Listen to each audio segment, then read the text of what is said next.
In recent years, Venezuela has become a stage where global rivalries are quietly playing out. Once seen mainly through the lens of its oil reserves and political crises, the country is now gaining importance for powers like Iran and Russia. Both nations, facing their own battles with Western sanctions, have found common cause with Caracas, offering military and political backing at a time when Venezuela remains heavily isolated by the United States and its allies. Analysts writing in foreign affairs argue that this partnership is more than just convenience. It is part of a deliberate effort to weaken Washington's influence in the Western Hemisphere. Russia's role in Venezuela is long-standing. For decades, Moscow has equipped the Venezuelan military with advanced technology, ranging from Sukhoi Su-30 fighter jets to S-300 air defense systems. These transfers have helped Caracas maintain a degree of deterrence against outside threats. Russian trainers and advisors, according to Reuters, have also worked directly with Venezuelan forces, ensuring that the systems remain operational despite years of economic decline and lack of local expertise. This long pipeline of cooperation has kept Russia firmly embedded in Venezuela's defense strategy. Iran, on the other hand, has emerged as a newer but increasingly crucial partner. While Moscow supplies large-scale systems, Tehran provides tools better suited for asymmetric warfare. Reports from Jane's Defense Weekly confirm that Iranian fast attack boats and anti-ship missiles have reached Venezuelan shores. These weapons may be small, but their tactical value is significant. Iran has perfected the use of swarm tactics in the Persian Gulf, and the same strategies could be replicated in Latin American waters, underscoring how these weapons are now part of the national arsenal. The arrival of Iranian drones further signals the deepening bond. Tehran's drone program has become one of the most talked about military developments of the past decade. From Ukraine to Yemen, Iranian drones have shifted battlefields by offering affordable and effective alternatives to traditional air power. According to the Washington Post, Russia itself has used Iranian Shahid drones extensively in Ukraine, demonstrating their effectiveness against advanced Western defenses. For Venezuela, access to such systems not only boosts its capabilities but also places it in the middle of a growing technological network between Moscow and Tehran. Beyond hardware, the cooperation has a symbolic and political dimension. Venezuela under Nicolas Maduro consistently portrays itself as resisting U.S. pressure, and the presence of Russian and Iranian support strengthens that narrative. Maduro often highlights these alliances as proof that Venezuela is not isolated. As The Guardian observed,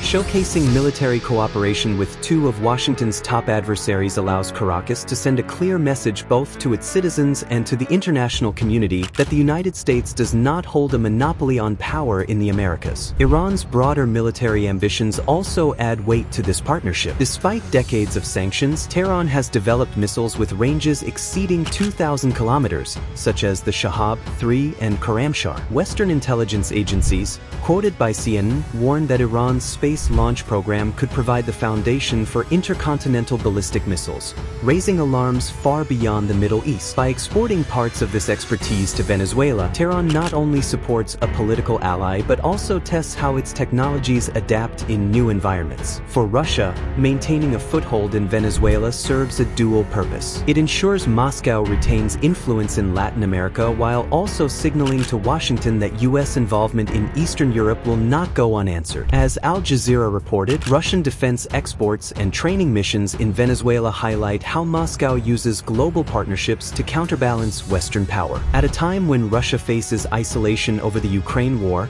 support for Caracas is a reminder that it still has allies across the globe. The United States views these developments with concern. For more than a century, Latin America has been considered part of Washington's strategic backyard, but the growing presence of Russian and Iranian weapons challenges that assumption. U.S. defense officials told CNN that a better-armed Venezuelan military could complicate security planning in the Caribbean and beyond. With the Pentagon already stretched by rising tensions in Europe and Asia, the possibility of an additional challenge close to home is a worrying scenario for American policymakers. Venezuela, however, frames these ties as survival rather than provocation. Years of sanctions have blocked access to Western markets, leaving Caracas desperate for partners. Russia and Iran fill that void, offering not only weapons but also political recognition and energy cooperation. This external support allows Maduro to maintain control domestically, boosting his image as a leader who can defy the United States despite economic struggles.